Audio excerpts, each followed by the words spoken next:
En algún lugar lejano del planeta, de cuyo nombre no quiero acordarme, vivía un hombre muy ingenuo. Tenía dos pequeñas y adorables niñas que, conforme fueron creciendo, ese personaje las veía como en esta foto. Sus experimentadas amigas le decían: «No, Alejandro, no es como nuestra época. Ahora todas lo hacen antes del casamiento».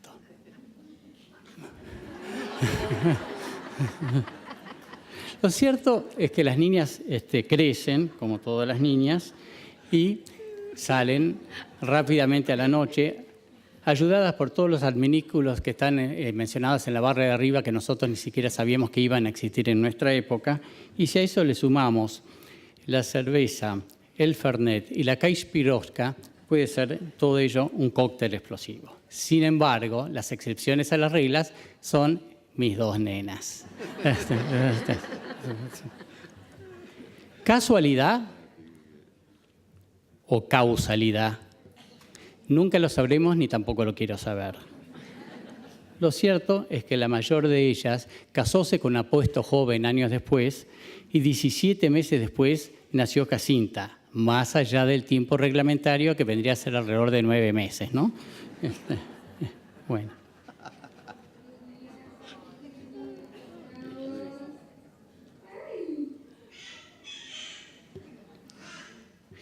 De solo pensar que en menos de 11 años le vamos a tener que dar la vacuna VPH por lo que pudiera ser la criatura, ya me da escalofríos.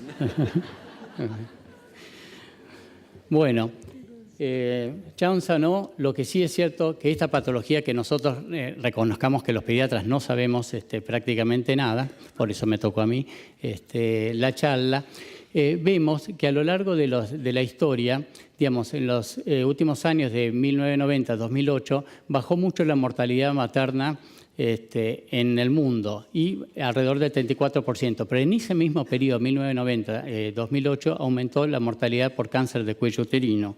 Y esto, digamos, si bien es diferente en los distintos países... Perdón, voy a cambiar de...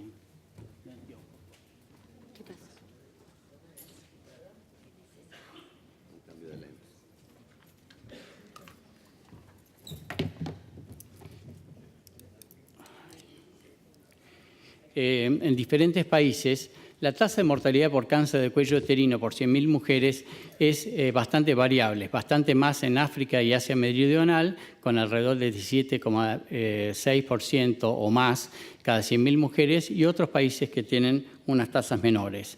La Argentina, digamos, a diferencia de otros lugares, tiene tasas muy heterogéneas. Y si ven la tasa de cáncer de cuello uterino de 7 por 100.000 mujeres según la jurisdicción del país, hay provincias como Misiones y Formosa cuyas tasas son muy elevadas y otros lugares como la Ciudad Autónoma de Buenos Aires o Tierra del Fuego cuyas tasas de incidencia de enfermedad son bastante menores.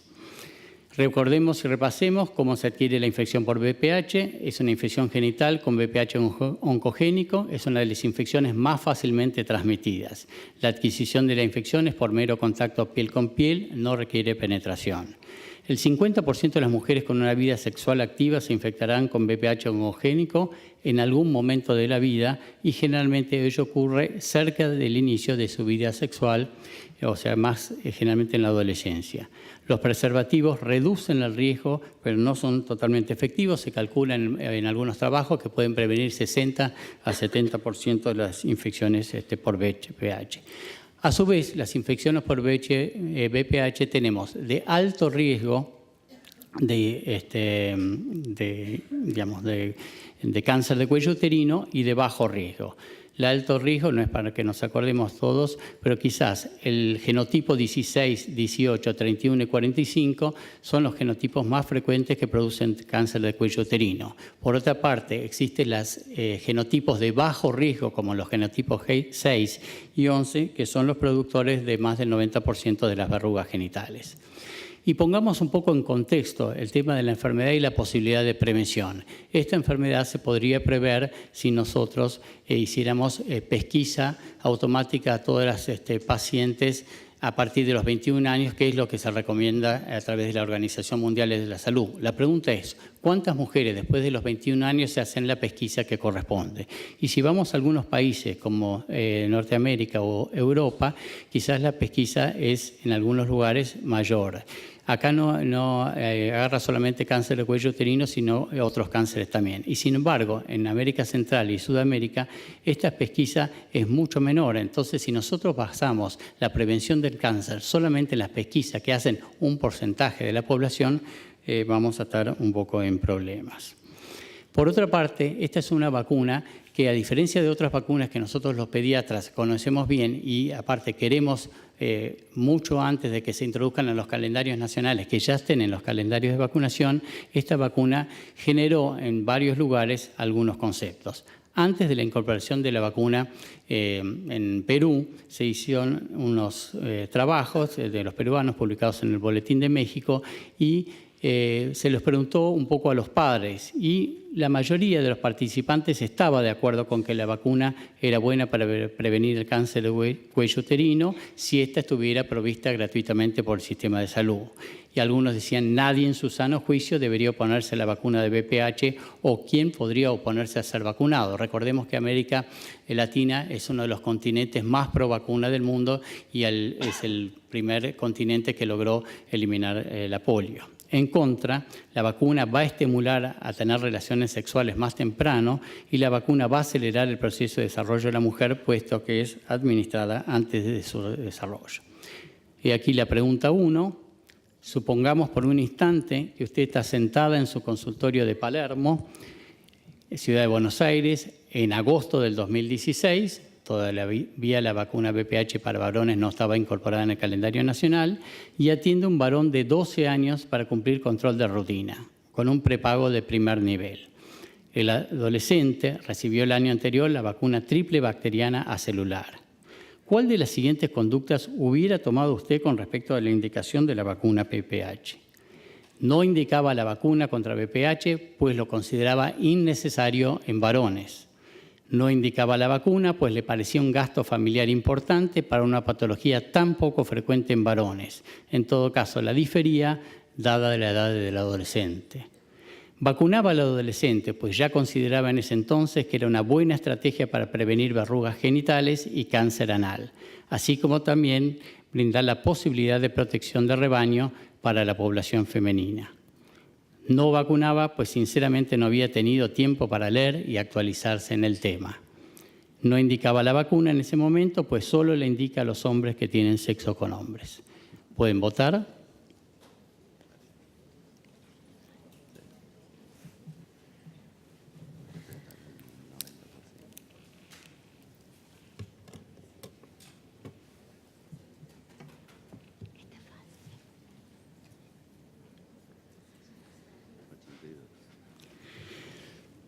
Bueno, esta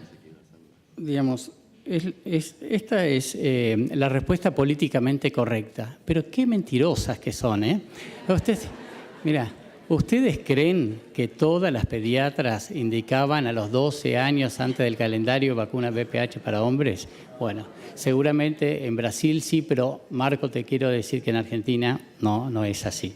Pero bueno, la respuesta fue muy correcta. El nivel de conocimiento y aceptabilidad de la vacuna contra el virus de papiloma humano en estudiantes secundarios de Chaco mostraba que, y esto fue hecho en el año 2013, la vacuna se incorporó en las mujeres en el 2011, que había un porcentaje importante que ni siquiera sabía la gente que había una vacuna para prevenir VPH. Eso no quiere decir que estaba vacunada o no, pero algunos, cuando le preguntaron si tuviera oportunidad de si pondría la vacuna para VPH, la mayoría dijo que sí. Sin embargo, algunas personas podrían haber recibido la vacuna sin saber tampoco lo que estaban recibiendo, y eso es parte también de nuestro programa de inmunizaciones, saber qué es lo que estamos haciendo. Los tipos de HPV en cáncer de cuello uterino, rápidamente repasemos. Los dos genotipos más frecuentes son el genotipo 16 y 18, seguidos por el 41 y el 31.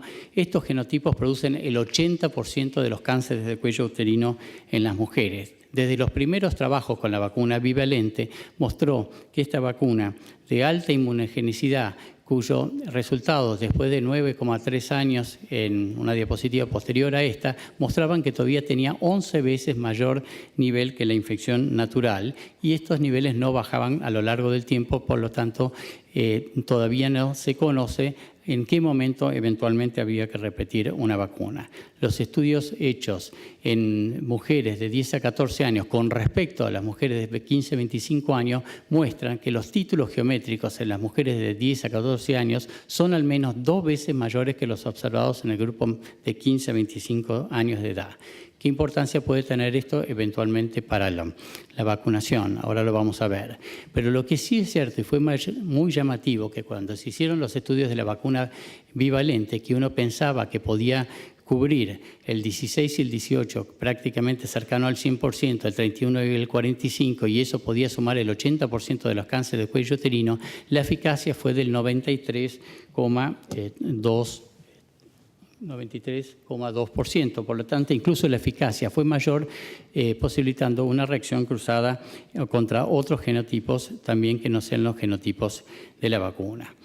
La otra vacuna, la vacuna cuadrivalente, también mostró una eficacia similar para los genotipos 16 y 18, como muestra acá, y hubo algunas diferencias con respecto a la cobertura de 10 genotipos más no incluidos en el 16 y 18 de los genotipos oncogénitos, que serían alrededor de un 68% para la vacuna bivalente y un 32% para la vacuna tetravalente. Y estos datos pueden ser importantes eventualmente cuando uno hace un análisis de costo-efectividad para inclusión de la vacuna al calendario. Lo que sí tiene la vacuna cuadrivalente con respecto a la vacuna bivalente, que tiene mayor protección contra las verrugas genitales. Se calcula que este 98% de protección contra los genotipos 6 y 11, que son el 90% de los genotipos, sería muy útil con respecto a esto. La pregunta 2, entonces, con todos estos conocimientos, ¿en qué ha demostrado eficacia la vacuna cuadrivalente actualmente disponible en el calendario nacional de inmunizaciones? Ustedes saben que nosotros empezamos primero con la bivalente, en este momento el país da la cuadrivalente. Prevenir cáncer de cuello uterino y verrugas genitales. Prevenir cáncer de cuello uterino, cáncer de pene, cáncer orofaringio, cáncer anal y verrugas genitales. Prevenir neoplasia intracervical sin 2, sin 3, carcinoma in situ de cuello uterino y verrugas genitales.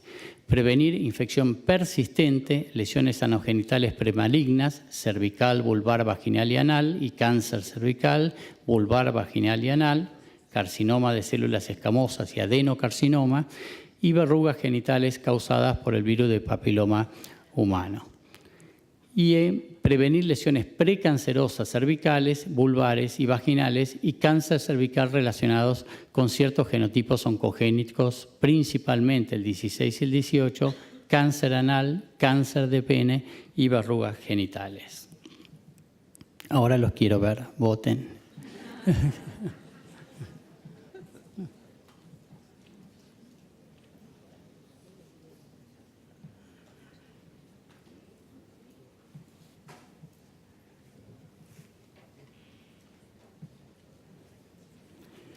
Bueno, prevenir cáncer de cuello uterino y verrugas genitales, es cierto, la vacuna cuadrivalente previene verrugas genitales, habíamos mostrado un 98% para los genotipos 6 y 11. Prevenir cáncer de cuello uterino, cáncer de pene, cáncer orofaringio, anal y verrugas genitales, acá, digamos, lo que todavía no ha sido demostrado es que en realidad la vacuna previene cáncer de pene. Quizás porque esta es una patología poco frecuente y todavía los intervalos de confianza para esto son demasiado elevados y esto todavía no ha sido probado. El orofaringio, que está en un porcentaje representado por BPH, y el esofágico todavía no hay evidencia de prevención con esta vacuna, pero faltan resultados más grandes posteriormente. Lo que sí es cierto que lo que previene, y eso es lo que hace la diferencia, previene la infección persistente, es aquella lesión en la cual todavía no se ha transformado en las lesiones premalignas o malignas. Por lo tanto, esta vacuna es muy buena para prevenir la infección persistente. Y la última, que si bien está bien prácticamente todas las consideraciones, deja fuera la infección persistente, que también es prevenida por la vacuna, y el cáncer de pene, que todavía no ha sido demostrado. Por lo tanto, la respuesta correcta sería la D. ¿Cuáles son los cánceres asociados con papilomavirus humano y porcentaje atribuible a virus oncogénicos? En Estados Unidos, de los cánceres cervicales, 11.800 casos, el 100% está atribuible a virus oncogénicos. Esto es lo que demostró Harald Sulhausen, que tuvo el premio Nobel en el 2008. El cáncer anal, el 90% puede estar relacionado con los virus oncogénicos, pero otros cánceres como el vulvar, vaginal, pene, incluso de cavidad oral y faringea, la proporción de virus oncogénicos es menor en la totalidad de este tipo de cánceres. Y por otra parte, las verrugas genitales, uno tiene que saber cuando hace estudios de costo-efectividad es cuál es la carga de enfermedad de verrugas genitales de algún determinado país. Nosotros no tenemos muchos datos a nivel nacional, pero países que lo tienen, como Canadá, muestran una incidencia poblacional de 126 por 100.000 y de 289 por 100.000 en el Reino Unido. Y la proporción de varones y mujeres de distintos grupos etarios, acá para Reino Unido 16-44 años, para Estados Unidos 18-59 y para Australia 16-59, es alrededor del 3,6 a 4% en los hombres y 4,1 a 7,2% en las mujeres, que también se toma en cuenta porque si bien no es una patología, digamos, grave como el cáncer de cuello uterino, es una patología molesta por otra parte. Los estudios de eficacia con la vacuna cuadrivalente frente a lesiones genitales externas en la población de hombres de 16 a 26 años mostraron una eficacia del 90% para las lesiones genitales externas, mostraron una eficacia del 89% para las verrugas genitales y, como habíamos dicho antes, el intervalo de confianza y el número es todavía demasiado escaso para decir que esto sea pueda prevenir el cáncer de pene. Hay trabajos que muestran, digamos, las diferentes, eficacias de las vacunas, y estos tres trabajos de Giuliano, Palevsky y Colston, junto con algunos trabajos de inmunogenicidad que muestran igual o incluso un poquito superior inmunogenicidad en varones que en mujeres, fueron los que dieron origen a la aprobación por la FDA de esta vacuna también para varones. Pero como habíamos dicho un poco antes, no es el hecho de tener la vacuna lo que asegura la vacunación. Es decir, nosotros podemos incorporar cualquier vacuna al calendario, cualquier vacuna es buena, es mejor incorporar alguna que no incorporar ninguna. Pero fíjense que en Estados Unidos, en este estudio, en el 2015, y Estados Unidos incorpora la vacuna VPH también para varones, aparte de para mujeres, en el 2011, y fíjense que en una población de adolescentes que tenían sexo, varones que tenían sexo con varones, en esta población ninguno tenía conocimiento que existía la vacuna VPH en uno de los grupos de mayor riesgo para adquisición de VPH. Algunos de estos, el 25%, sabían que existía una vacuna VPH para mujeres. Ninguno de estos 24 había sido vacunado y algunos tenían conocimiento de las complicaciones de la infección por VPH, pero ellos sentían que no iban a estar, no se iban a adquirir la infección por VPH en un porcentaje de 66%. Por lo tanto, aún existiendo la vacuna en el país, en un grupo de alto riesgo como son los afroamericanos adolescentes que tienen sexo con varones, tampoco tenían conocimiento que existía esto.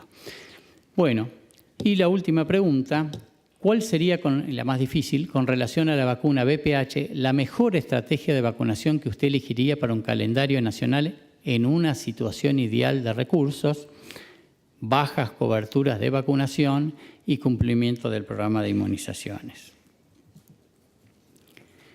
Vacunar con vacuna bivalente a mujeres pues previene el 80% de los carcinomas de cuello uterino. Vacunar con vacuna bivalente a mujeres pues previene el 93% de los carcinomas de cuello uterino y los adenocarcinomas. Vacunar con vacuna cuadrivalente a varones y mujeres para prevenir lesiones precancerosas y cáncer de cuello uterino y prevenir las lesiones relacionadas con verrugas genitales.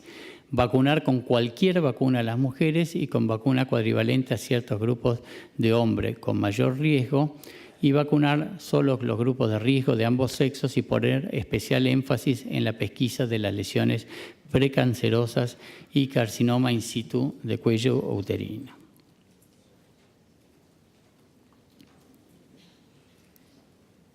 Pueden votar. Sí.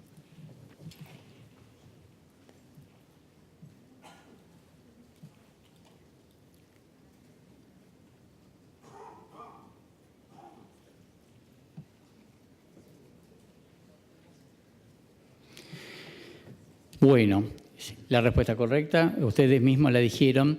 No es que las demás respuestas están mal. De hecho, por ejemplo, muchos países de Europa vacunan con vacuna bivalente 16, 18 mujeres, pues previenen el 93% de los carcinomas de cuello uterino y de los adenocarcinomas. Ellos se basan en que tienen altas coberturas de vacunación, y si las mujeres tienen alta cobertura de vacunación, países como Bélgica, más del 85% de cobertura, y todas las mujeres estuvieran vacunadas, la posibilidad de tener cáncer de cuello uterino es menor. Y es más, hay efectos incluso demostrados que no son tan buenos como la cuadrivalente, pero también previene verrugas genitales y también ejerce una protección de rebaño para los genotipos incluidos en la vacuna. Cuando las mujeres están vacunadas, también pasa para los hombres. El tema de las coberturas es quizás que la respuesta correcta sería esta. Cuando las coberturas son muy buenas, digamos, hay diferentes políticas. Si las coberturas no son demasiado buenas, en general lo que la OMS dice que es vacunar a mujeres y varones. Pero no solamente es importante vacunar varones o vacunar mujeres varones. Lo importante es cuáles son las coberturas que nosotros tenemos de vacuna. Y nosotros vemos que en Argentina, datos del 2012 al 2015, fíjense que las estadísticas muestran que la cobertura para tercera dosis no es demasiado alta. Entonces, si nosotros tenemos una idea de llegar a coberturas del 95% y no tenemos ni siquiera cobertura del 85% para la primera dosis, mal a veces podemos decir que estamos cumpliendo con nuestro calendario de vacunaciones. No voy a hacer mucho énfasis en esto porque no nos queda mucho tiempo por ahí después para las preguntas. Y este es el dato, digamos, un poco la receta de cocina. Eso es lo que está publicado en un MMWR, que son las recomendaciones de la CIP de Estados Unidos para la vacunación con vacuna cuadrivalente en Estados Unidos. Edades entre 11 y 14 años, 2 dosis de vacuna, 0, 6 meses, hasta los 12 meses. Si fuera 15 años o 15 años y un día en adelante, 3 dosis de vacuna, 0, 1, 2 meses y 6 meses la tercera. Si por cualquier causa se interrumpe un esquema, no debe reiniciarse el esquema. En los pacientes con compromiso inmunológico se recomienda el esquema con 3 dosis, independientemente de la edad. En niños con historia de abuso sexual se recomienda la vacunación a partir de los 9 años de edad, que está licenciada para esta edad.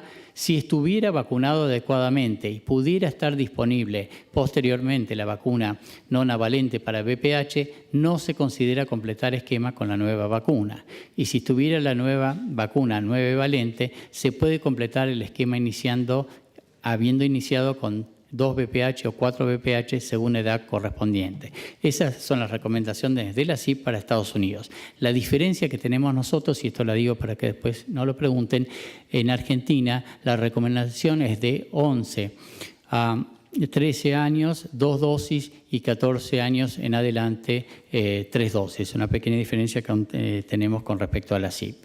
Pero vuelvo a lo mismo de siempre.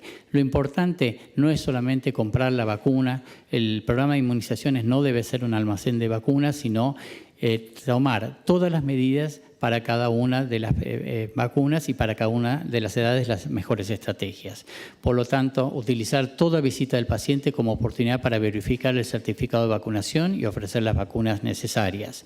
Estrategias entre el área de salud escolar para incrementar coberturas vaccinales, utilizar registros electrónicos, comunicación a través de adolescentes amistosos. Muchas veces la comunicación es más importante que otras cosas. Estrategia del sistema vacuna de salud como vacuna como requerimiento escolar. Hay que utilizar recursos públicos para la vacunación del adolescente, que no tiene nada que ver con el chico menor de 1 año, y las recomendaciones del proveedor de la vacuna para incrementar la aceptación por parte del adolescente. Nada más.